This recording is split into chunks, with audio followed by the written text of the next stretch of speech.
What is going on, guys? Welcome to your 14th HTML5 tutorial, and in this tutorial, now that we understand the traditional box model, in other words, how to lay out websites nowadays, I want to tell you guys about the flexible box model. Now, the flexible box model is the future of web design. I'm telling you guys, and I'm not just saying that like, oh, look at the iPhone, it's the future of cell phones. No, this is literally the future of web design.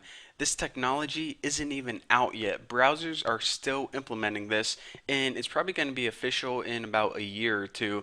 So once it becomes official, then you guys are going to be at the front of the pack for web designers. And wait till you guys see it. It makes you have easily flexible websites and epic, amazing layouts.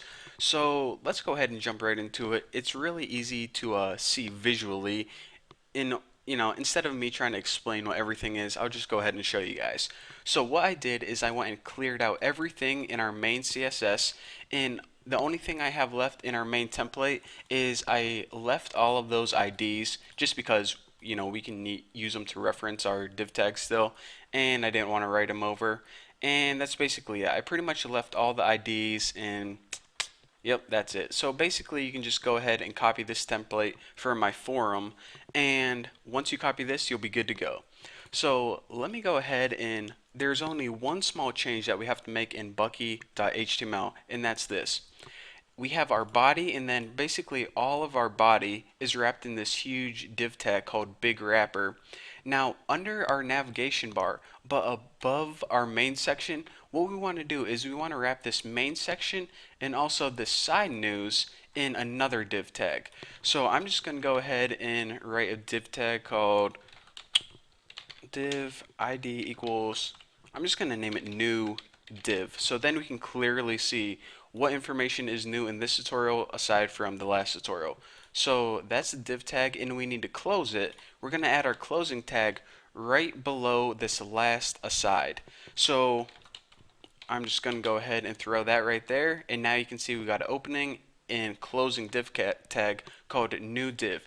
And again, I'm going to go ahead and just copy this and throw it on my forum. So if you guys, are wondering, okay, where am I supposed to copy that? Just go ahead and grab it from my forum or look on my forum and make sure you got it in the same places that I do. So anyways, now that we got that taken care of, we can hop over, and make sure you save that, hop over to main CSS. Now let's go ahead and just preview this in Chrome right here to make sure you guys are on the same page as I am. Right now we just got a plain old Jane old boring stupid website.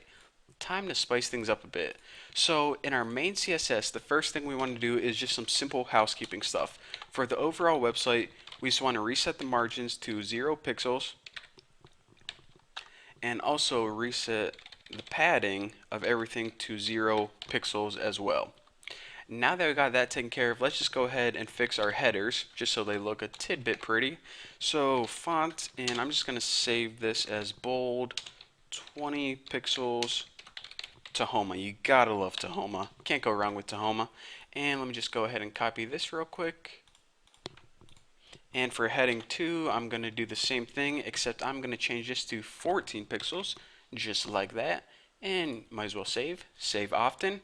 Now, if I can remember my mnemonic device, header, section, footer, let's see, aside, nav, I think it is, article, wow, I messed up article again, and H group. Now let me see if I got that right. I think I said Harry, Sally, Freddie, and Ned ate hens. I think that was it. I knew that would come in handy sooner or later. So now what I want to do here is display all of these as a block, which pretty much means by default all of these things are going to be positioned one under each other, and we need to specify that because basically for browsers that don't recognize these elements yet, and just for compatibility across all browsers. So I talked about that last time, so let's go ahead and move right onto the body. Now the body, what we need to do is we need to change a couple things. The very first thing we need to do is specify the width. Now the width of the body needs to be 100%. And you're saying, Bucky, by default, isn't it 100%? Well, yes, on most browsers, but you need to specify the size in order to use this flexible box styling of the website. So again, anytime you're using this flex box style, make sure that you specify that 100%. If you don't, you're going to run into a whole bunch of problems. And that's because whenever we make these boxes that are flexible, your browser needs to calculate the size of the boxes in order to know how much to change it, how much to shrink it or grow it. So it needs to know specifically the size of the overall body. So we won't get into all that. Basically, the only thing you have to remember is make sure your width is 100. And now we get into a little confusing stuff. So we need to alter the display. Now, we basically need to tell this body, okay, you are a parent box, and basically we're saying, okay, we're going to be putting flexible boxes inside you. So in order to specify this, this is where things get a little bit weird. Type webkit, or excuse me, minus webkit minus box. And you're like, okay, slow down. I have never seen that before in my life. Well, remember when I said that this is new technology and it isn't even out yet, and some browsers are still implementing this technology? Well, it's true, and that's why you need to use this WebKit. This WebKit, I know that the WebKit is implemented in Google Chrome, and I want to say it's implemented in Safari as well. So this pretty much means, okay, Google Chrome, we're going to be using a special WebKit now. And until they implement it and make it a standard, we're going to need to use these special kits. So I know it's kind of weird right now, but basically make sure you're using Google Chrome or else this tutorial is not going to work. And also make sure that you use this WebKit, which pretty much means, okay, we want to use the tools that Google Chrome is going to recognize. So if you don't have Google Chrome downloaded, go download it. By the way, it's the best browser anyway, so if you aren't using it, then you guys want to use it anyways.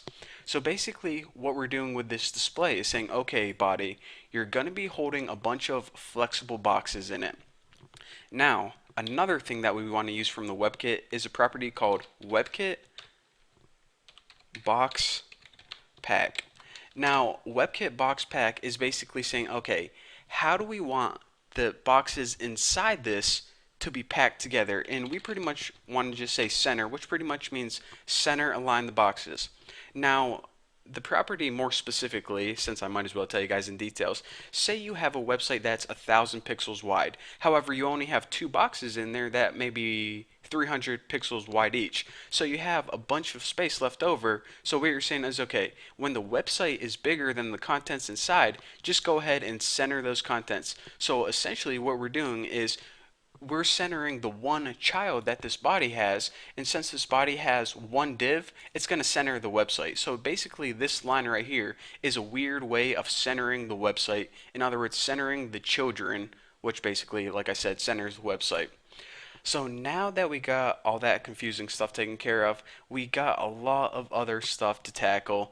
But trust me, guys, it is definitely worth it. And you definitely don't want to miss these next 2 or 3 tutorials because it's going to change your whole view of web development and it's going to make your life a whole lot easier. So anyways, for now, thank you guys for watching. Don't forget to subscribe and I'll see you guys in the next video.